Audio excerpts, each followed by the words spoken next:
Bonsoir chers amis et bienvenue dans votre programme hebdomadaire Impact 19h. Je suis très heureux de vous retrouver ce soir et j'ose croire que l'Éternel vous a visité durant cette semaine.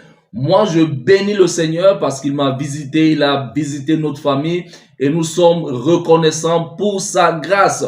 Notre mission, comme à la coutume déjà, sera meublée par ces différentes rubriques que nous allons retrouver tout à l'heure. Donc, mon ami, mon frère, ma sœur, installe-toi confortablement. L'émission commence maintenant.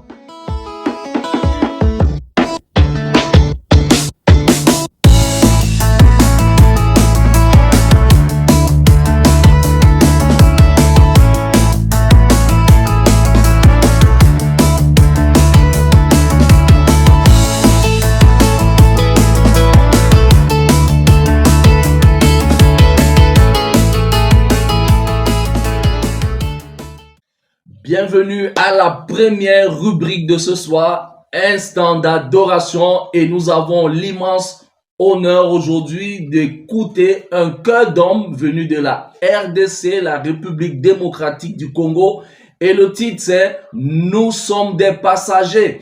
En tout cas, je vous laisse écouter, n'est-ce pas, ce chœur d'hommes, ce cantique à l'honneur de notre Dieu, et nous nous reprenons tout juste derrière.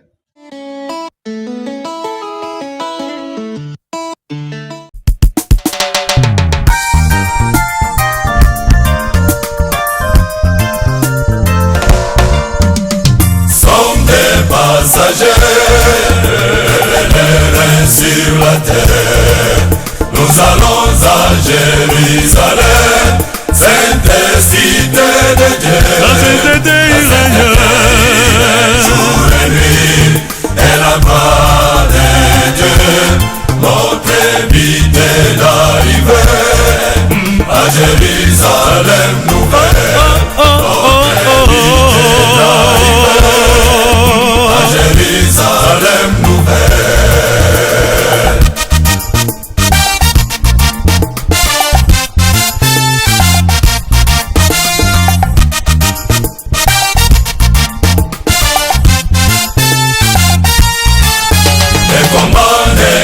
Facile, serrer nos ceintures, regardant toujours à Jésus, notre grand commandant, persévérant dans la prière, la parole de Dieu, nous vaincrons l'ennemi, nous arriverons jusqu'au bout, nous vaincrons l'ennemi. Jusqu'au bout.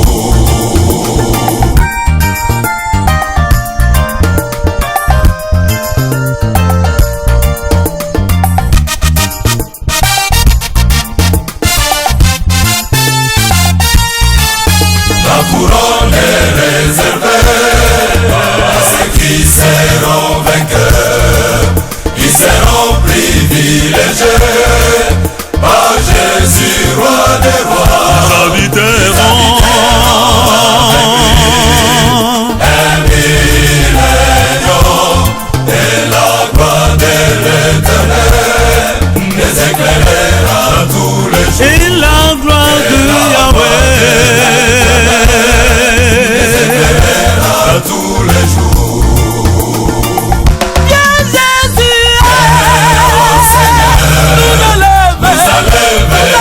Ces mots, nous voulons vivre avec toi à Jérusalem. Nous voulons hériter de ton royaume pour vivre avec les saints à jamais. Pour vivre avec les saints à jamais.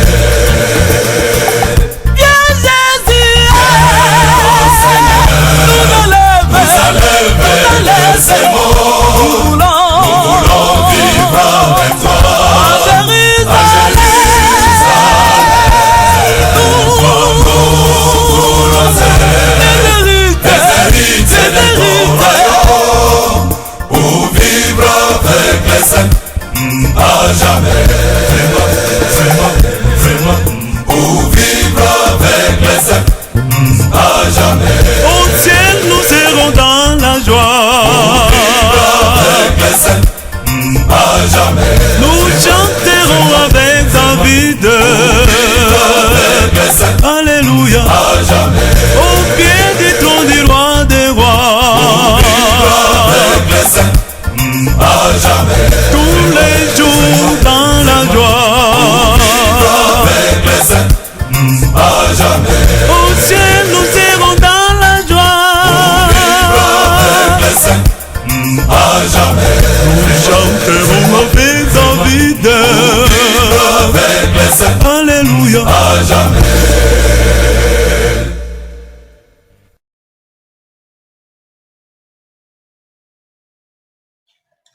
Waouh, nous disons merci au Seigneur pour ce magnifique cantique entonné par le chœur d'hommes Vox Évangélico de la RDC. Et je crois que ce groupe d'hommes, n'est-ce pas, pour inspirer d'autres hommes à se mettre ensemble pour entonner des cantiques à l'honneur de notre Dieu. En tout cas, nous sommes des pèlerins. Le message est simple. Nous sommes des pèlerins sur cette terre.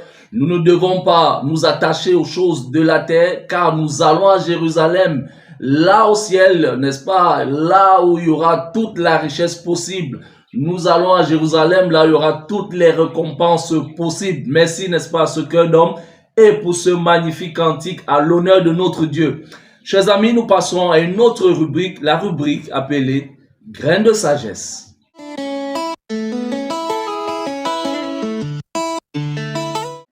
Chers amis, notre sagesse de ce soir est tirée de Proverbes, le chapitre 15, le verset 4. C'est le sage Salomon qui nous donne cette sagesse du soir. Il est écrit dans Proverbes, le chapitre 15, le verset 4. La douceur des paroles est un arbre de vie, mais la langue perverse brise l'âme. La douceur des paroles est un arbre de vie, mais la langue perverse brise l'âme. Bien-aimés, notre sagesse de ce soir nous enseigne que nos paroles ont un pouvoir immense. Vous savez, une parole douce peut redonner espoir, relever même un cœur abattu et s'aimer la paix autour de nous. Mais alors, une parole dure peut blesser profondément. C'est pourquoi Dieu demande, n'est-ce pas, que nous ayons des paroles douces en tant que ses enfants. Il est donc important, mon frère, ma soeur, ce soir, de demander à Dieu de purifier nos cœurs, afin que notre bouche devienne une source de vie pour les autres. Là où la parole est remplie d'amour, la vie fleurit.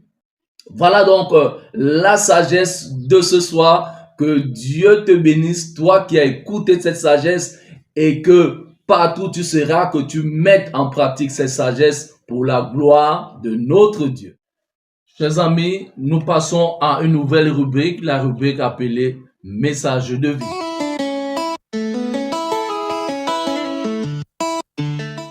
Bonsoir chers amis, je suis très heureux de vous retrouver dans cette rubrique « Message de vie ». Et ce soir, nous allons partager encore la nourriture spirituelle que Dieu a préparée pour vous et pour moi ce soir. Voyez-vous, la Bible parle de l'importance d'avoir la foi. L'importance d'avoir la foi. Et quand vous lisez Hébreux, le chapitre 11, à partir du verset 1, il est dit que la foi est une ferme assurance des choses qu'on espère et une démonstration de celles qu'on ne voit pas.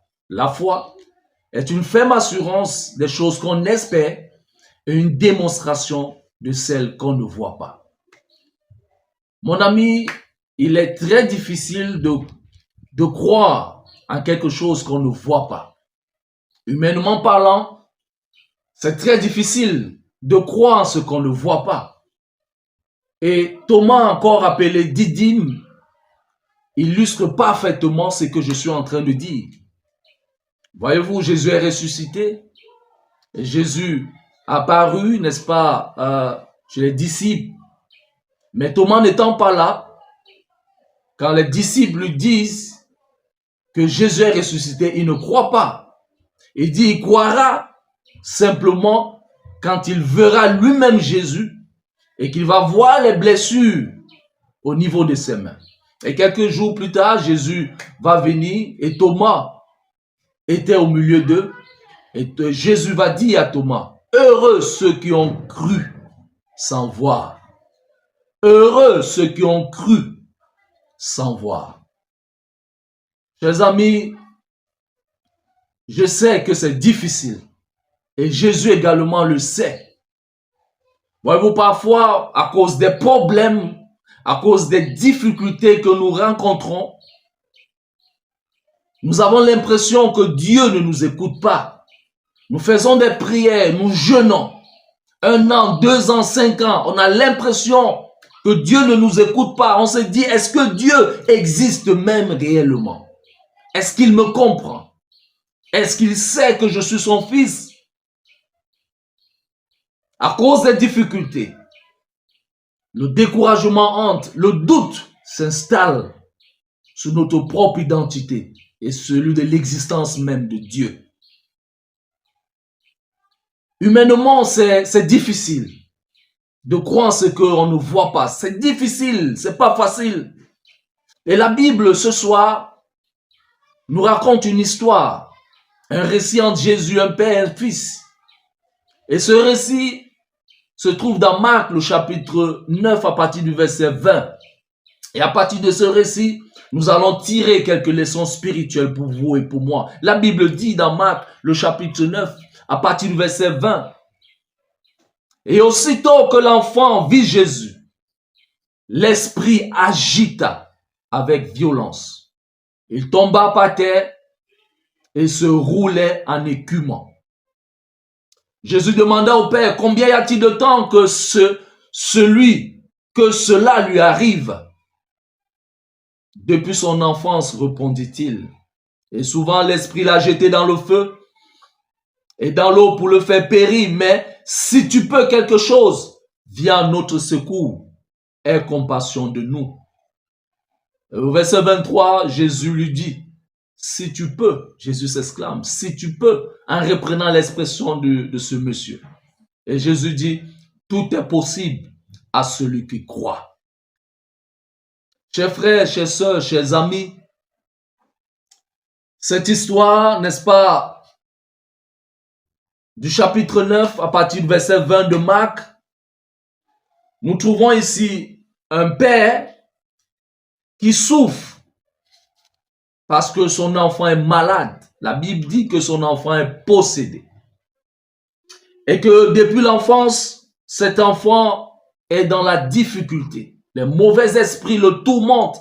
Et parfois, ces mauvais esprits l'ont jeté au feu, l'ont jeté dans l'eau et ont même failli le tuer. Et le père est tourmenté en étant désespéré parce qu'il allait partout pour chercher les solutions. Il n'a pas trouvé. Et il s'est dit, c'est tellement parce qu'on lui a parlé de Jésus, que si je viens à Jésus-Christ, je peux trouver une solution. Désespéré, il va donc courir pour venir se rapprocher de Jésus-Christ. Et il va dire à Jésus, oh Seigneur, si tu peux quelque chose, viens à notre secours, aie compassion de nous. Et Jésus va s'exclamer, Jésus va reprendre sa phrase en s'exclamant, si tu peux. Si tu peux. Voyez-vous, le si tu peux de Jésus, c'est une expression d'amour. Jésus en disant si tu peux à cet homme, démontre tout l'amour qu'il a pour l'humain. Jésus lui dit en disant, quand Jésus dit si tu peux, c'est parce que Jésus lui dit, je connais tes problèmes. Je connais ta difficulté. Je connais ce que les humains traversent. Je connais ce qui peut vous amener à douter. Je connais que la souffrance n'est pas facile. Je connais que tu as déjà prié plus de 10 ans, plus de 5 ans. Si tu peux. Jésus dit, si tu peux. Une manière aussi de sauver cet homme. Pour lui dire, mon fils, tu es dans le mauvais chemin. Tu dois venir à moi tout entier et non à moitié. Car je peux te guérir. À celui qui croit, tout est possible. Tout est possible à celui qui croit. C'est ce que Jésus lui a dit. Tu ne peux pas venir devant moi en doutant. C'est difficile. La Bible dit, sans la foi, il est impossible de lui être agréable. Jésus veut sauver ce papa, c'est pour ça qu'il lui dit, si tu peux. Pour l'amener à prendre conscience de son état de péché. Pour l'amener à prendre conscience dans l'état où il est, l'état de l'éloignement. Jésus veut le rapprocher de lui. Parce que Jésus, son désir, c'est de sauver. Le désir premier de Jésus, c'est de sauver. Il tend la main pour nous sauver. Et quand il tend sa main, à nous de saisir sa main. Chers frères, chères sœurs, si tu peux, je sais que toi également, tu es passé par des doutes. Tu es dans des attentes depuis des années. Tu as beaucoup de choses qui te traversent l'esprit. Et tu t'es dit, est-ce que Dieu existe? Est-ce que ça vaut encore la peine que je prie? Est-ce que c'est encore nécessaire même d'aller à l'église? Est-ce que c'est encore nécessaire de rendre ma dîme, mes offrandes, de chanter pour celui qui ne m'écoute pas? Est-ce que c'est encore nécessaire que je fasse ces sacrifices en chantant à la chorale, en évangélisant, en proclamant son message? Parce que j'ai l'impression que je ne suis pas écouté. Est-ce qu'il m'écoute? Est-ce qu'il existe? Jésus te dit ce soir qu'il existe et qu'il connaît ce par quoi tu passes. Il connaît tes difficultés. Il connaît tout ce qui t'arrive. Mais il voudrait que tu viennes et que tu conserves, que tu gardes cette confiance en lui. Voyez-vous, dans Éphésiens, le chapitre 2, le verset 8, c'est la Bible qui dit, car c'est par grâce que vous êtes sauvés par le moyen de la foi. Et cela ne vient pas de vous, mais c'est le don de Dieu. C'est ce que Jésus voulait faire comprendre à ce papa. Et ce papa l'a compris, parce qu'au verset 24, la Bible dit, aussitôt le père de l'enfant s'écria, je crois, viens au secours de mon incrédulité. Viens au secours de mon manque de foi, oh Jésus. Viens au secours de mes doutes. Le père a compris que Jésus est en train de tendre la main. Il est en train de lui dire, viens mon fils. Le chemin que tu es en train de prendre, du doute, de l'éloignement n'est pas le bon chemin. Le bon chemin, c'est la confiance en moi. Et je suis celui qui peut t'apporter cette confiance.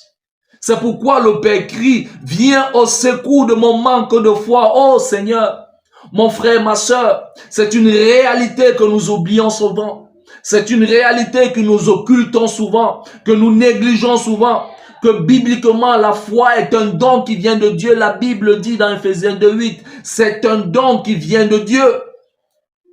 C'est une chose que nous recevons de Dieu. Ce n'est pas une chose que nous développons de nous-mêmes.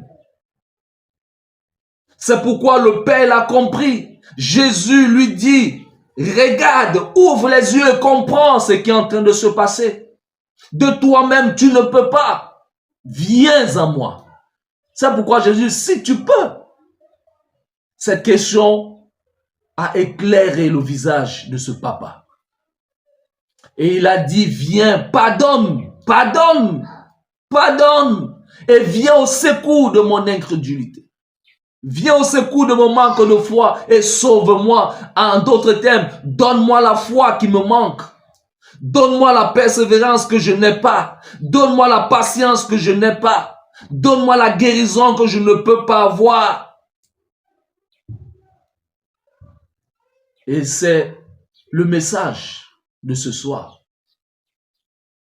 Mon frère, ma soeur, nous devons aller à Christ. C'est Christ qui donne la foi. Si je ne donne pas, si je ne donne pas la foi pour croire en Dieu, alors qu'est-ce que je dois faire? Je dois chercher Dieu pour qu'il me donne la foi pour croire en lui. Si je n'ai pas la capacité de croire en Jésus, je dois aller à Jésus pour qu'il me donne cette capacité. Si je n'ai pas la capacité d'être patient, alors je dois aller à Jésus pour qu'il me donne cette capacité d'être patient. Tout ce qui touche la spiritualité n'est pas dans l'ordre humain, mais c'est Dieu qui donne ces choses. Et la foi est un don que Dieu accorde à ses enfants qui le supplient. Mon frère, ma soeur, toi qui es dans le doute, toi qui es dans le découragement, toi qui as déjà tout abandonné, Jésus te dit non, reviens. Reviens en moi. Dis à Jésus, Seigneur, je manque ceci, donne-moi cela. Je manque de foi comme cet homme, donne-moi la foi. Ce que tu dois faire, tout simplement, c'est de prier sincèrement et lui dire, aide-moi à croire en toi. Ne laisse pas que le doute prenne le dessus. Ne laisse pas que le découragement prenne le dessus, mais viens, aide-moi à croire en toi. Chers amis, nous devons aller à Christ. C'est lui qui répond à nos soucis. C'est lui qui peut nous donner la foi.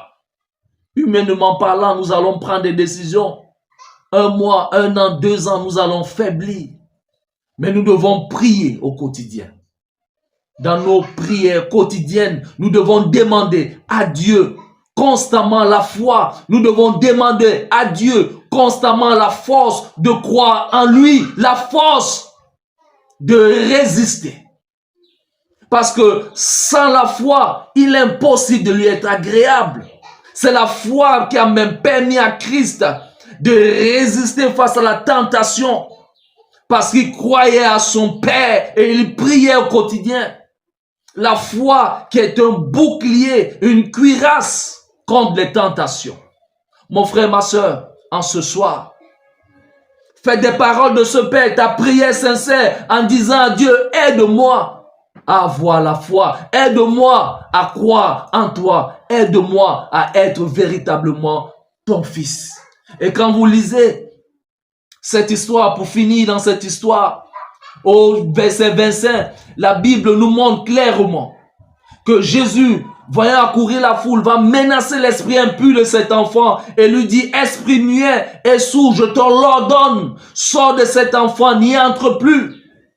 Oui, Jésus, c'est la déclaration que Jésus va faire dans ta vie et qu'il fait ce soir. S'il y a le doute, s'il y a le découragement, Jésus déclare que cela doit quitter ton corps ce soir, afin que la foi s'installe. Et la Bible nous dit que l'esprit va sortir du corps de cet enfant en poussant des cris et en agitant avec une grande violence. Et l'enfant va devenir comme mort, de sorte que plusieurs vont dire que l'enfant est mort. Mais Jésus va prendre cet enfant par la main et va le faire lever. Et l'enfant va se mettre debout. Alléluia. C'est ça la capacité de Christ. C'est ça la force de Christ. C'est ça l'impact de Christ dans nos vies. Quand il tend les mains et que nous saisissons sa main, Christ nous relève. Christ nous donne la foi. Christ nous donne la force d'avancer. Christ n'abandonne pas ses enfants. Christ veut nous sauver. Christ veut te sauver ce soir. Mon frère, ma soeur, je te dis, lève-toi. Christ est là, il saisit sa main. Il va te donner cette foi que tu réclames, que tu cherches. Cette foi qui fera de toi un homme et une femme solide pour la gloire de son nom. Que la prière de cet homme soit ta prière ce soir. Au nom puissant de Jésus-Christ. Amen.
à Dieu pour ce message de ce soir tiré de Marc, le chapitre 9. Voilà, nous disons merci au Seigneur qui nous donne également, qui nous donne la foi, pour que nous puissions continuer la marche chrétienne. Que son nom soit glorifié. Chers amis, nous entrons maintenant à une nouvelle rubrique, la rubrique Cœur en prière.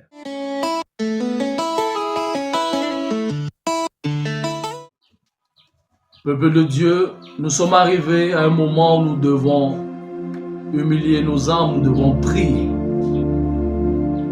Voilà, l'Éternel voudrait que ce soir, nous puissions prier pour les chômeurs, pour ceux-là qui n'ont pas encore trouvé un travail, pour ceux-là qui ont déposé des dossiers un peu de partout et qui n'ont pas encore été appelés, même pour passer des interviews. Nous allons prier pour vous, les amis. Nous allons prier et nous croyons que l'Éternel va agir puissamment dans ces dossiers qui sont dans des sociétés un peu de partout. Même ceux-là qui veulent un capital pour lancer un business, nous allons prier et Dieu va agir ce soir. Vous savez, dans Jérémie, le chapitre 29, le verset 11, la Bible dit: car je connais les projets que j'ai formés sur vous, dit l'Éternel, les projets de paix et non de malheur, afin de vous donner un avenir et de l'espérance. L'Éternel a des projets de paix, des projets de bonheur, non de malheur, afin de nous donner, n'est-ce pas, un avenir et de l'espérance. Sachez que l'Éternel veut donner à chacun d'entre nous un avenir meilleur. C'est-à-dire, c'est le travail. Veut donner à chacun, n'est-ce pas, un espace de joie, de bonheur. Là, il peut travailler. Là, il peut rechercher son pain quotidien. En 6 jours, l'Éternel lui-même a travaillé. Donc, l'Éternel aime les travailleurs et il aime le travail. Donc, si tu n'as pas encore trouvé le travail, mon frère, ma soeur, aujourd'hui, c'est ton soir. Aujourd'hui, c'est ton jour. L'Éternel décante ta situation. Nous allons prier et je vais te supplier, toi également de l'autre côté qui me suis, de prendre un moment et de prier avec moi. Seigneur notre Dieu, notre Père, toi qui vis et qui règnes d'éternité en éternité, toi qui es l'adorable mystère. Nous voulons te glorifier parce que tu es bon aujourd'hui, demain, éternellement. Parce que tu es merveilleux avec nous, malgré nos erreurs, nos imperfections. Ta main est toujours tendue pour nous saisir. Ta main est toujours tendue pour nous prendre. Tes portes sont toujours ouvertes pour nous accueillir. Notre Dieu, notre Père, ce soir, une fois de plus et encore, remplis de nos saletés, nous venons à toi demander le pardon de nos péchés, supplier le pardon de nos péchés. Nous venons à toi pour que tu nous laves dans le sang précieux de Jésus-Christ. Nous sommes, Seigneur, tes enfants et nous sommes l'ouvrage de tes mains. Nous venons à toi parce que tu es notre Père et que tu as le secret de nous purifier, que nos péchés puissent être jetés au loin de ton visage. Mon Dieu, mon roi, que ce soit mon frère, ma soeur de l'autre côté qui prie, que ce soit moi, nous venons au pied de ton trône de grâce. Nous venons devant de ta face, humblement, te supplier, Seigneur, au nom de Jésus, de pardonner nos erreurs. Au nom de Jésus et par ses mérites seuls, de nous baigner dans le sang de ton Fils et de nous rendre purs.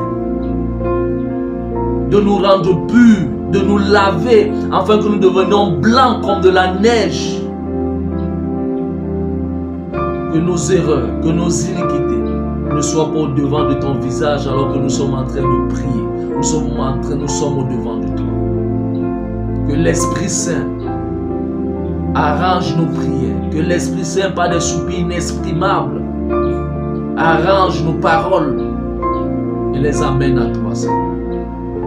Mon Dieu, mon roi, tu as dit que tu as des projets de paix, de bonheur et non de malheur, afin de nous donner un avenir. Mon Dieu, beaucoup d'entre tes enfants souffrent. Beaucoup de tes enfants n'ont pas de quoi faire. Le travail est devenu dur. Beaucoup ont fréquenté. Beaucoup ont déposé des dossiers dans des ministères, dans des sociétés privées, mais n'ont jamais été appelés. Nous savons tous que la crise économique est une arme satanique et diabolique pour nous amener à nous compromettre, pour nous amener à fuir loin de ton visage, de ta face, pour rechercher d'autres choses, d'autres forces occultes. Mais Seigneur, même dans ce système, tu trouves une brèche pour tes enfants. Toi qui es le réparateur des brèches, toi qui es le Dieu de l'impossibilité et des solutions. Je prie pour ton enfant ce soir. Celui-là qui n'a pas un travail et qui désire travailler. Celui-là qui a déposé des dossiers, qui a fréquenté, qui a déposé des dossiers. Celui-là qui a fait des formations et qui n'a pas encore trouvé un travail à faire. Si des gens sont assis sur le dossier, si des gens ont mis le dossier en arrière, je te prie Seigneur de reprendre le dossier et de remettre le dossier au premier rang. Car tu as dit tes enfants seront la tête et non la queue. Mon Dieu, mon roi, tu es le Dieu de l'impossibilité. Ce qui est vraiment impossible à l'homme, c'est possible. Plusieurs d'entre tes enfants, ils ont même des idées, mais il n'y a pas les moyens pour mettre en pratique ces idées économiques. Ils ont besoin, Seigneur, d'un petit capital de 100 000, de 200 000, de 500 000, de 50 000 pour lancer un business. Mais ils n'ont pas encore trouvé ce capital. Je prie, j'intercède en faveur de cette catégorie de personnes. Afin que ce soir, mon frère, ma soeur, que Dieu réponde à ta prière. Que tu aies ton capital ce soir. Que tu aies ton capital ce soir. Et que des dimanches, des lundis, des mardis, des mercredis, des jeudis, des vendredis, tu puisses ouvrir un commerce. Que tu puisses mettre en place tes idées. Et que Dieu bénisse ton activité. Je prie pour cette catégorie, j'intercède pour cette catégorie, Seigneur, parce que tes enfants sont pleins dans cette catégorie, qui ont besoin tout simplement d'un petit capital pour pouvoir s'en sortir dans la vie.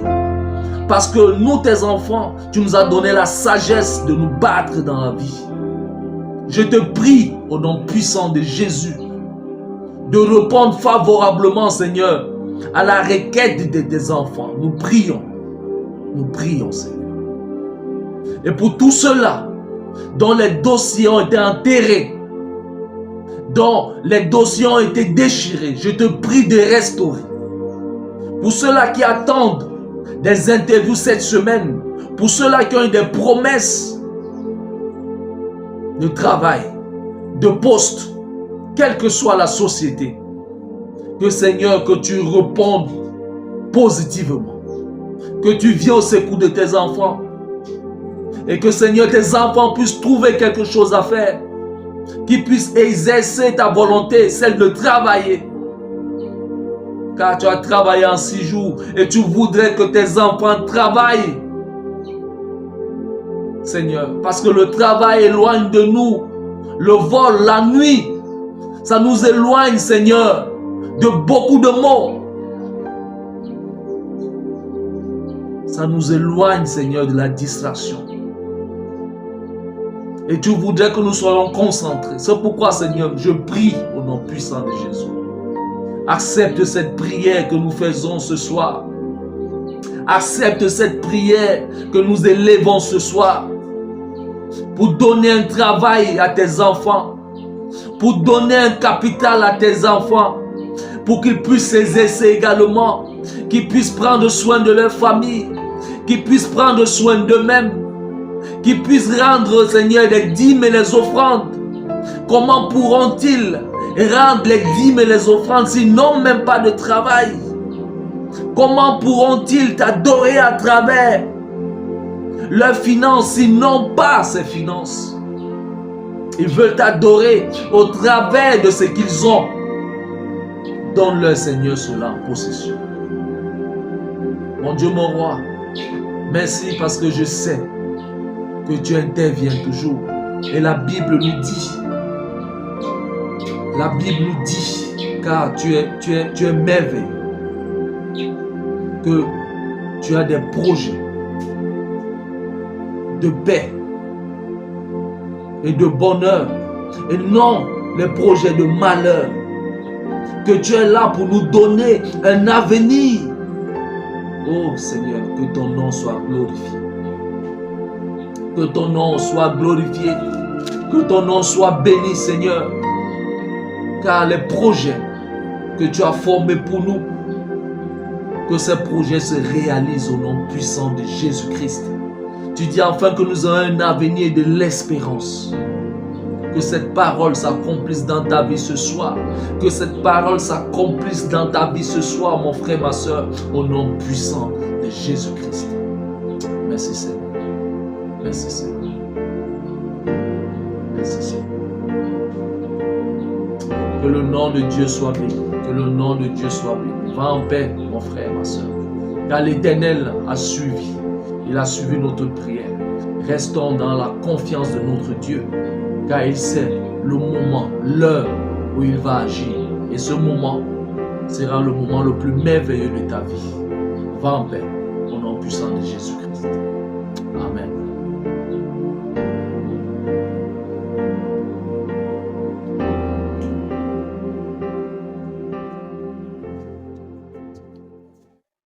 Nous bénissons le Seigneur, voilà pour cette émission de ce soir. J'espère que vous avez été bénis et que vous avez été, n'est-ce pas, regardés par la présence de notre Seigneur. En tout cas, j'ai été béni et j'ose croire que l'Éternel va continuer à visiter vos familles et à vous visiter ce soir. N'oubliez pas, chers amis, de vous abonner, de partager et de liker pour nous donner la force et pour permettre à d'autres personnes d'être aussi bénies que vous et moi. Voilà, l'émission est finie pour ce soir. Que Dieu nous protège et qu'il nous garde.